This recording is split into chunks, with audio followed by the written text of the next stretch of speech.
La fête sacrée de l'Aïd à Whitechapel dans l'est de Londres. De nombreux musulmans du quartier sont venus célébrer la fin du Ramadan. Un jour férié aujourd'hui bien intégré dans le paysage culturel britannique, tout comme les lieux de culte et les bouchées halal. Mon chef sait que c'est l'Aïd, même s'il n'est pas de la même religion. Alors il a donné une journée à tous les types musulmans. C'est un grand changement.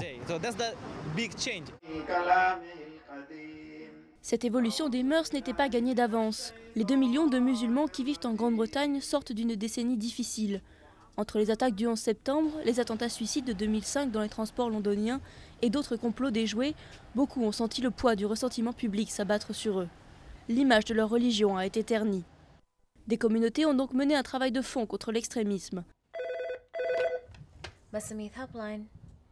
La ligne d'assistance téléphonique pour les jeunes musulmans a été créée il y a 10 ans. Depuis, ils ont écouté plus de 30 000 personnes.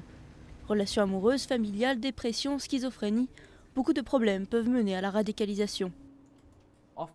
Souvent, le terrorisme n'est pas déconnecté d'autres difficultés auxquelles les jeunes font face. Parfois, ils ont des problèmes mentaux, ou alors ils sont vulnérables et ils ont besoin du soutien de leur communauté.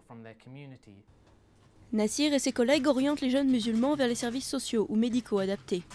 Ils les mettent aussi en liaison avec des érudits modérés qui rectifient les interprétations extrémistes de l'islam propagées par d'autres. Un travail nécessaire avec les jeunes, mais aussi parfois au niveau des autorités religieuses. Les choses vont dans le bon sens à mon avis. De plus en plus de voix modérées se font entendre contre l'extrémisme.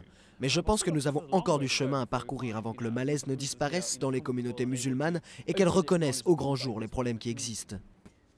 Et d'autres difficultés se profilent.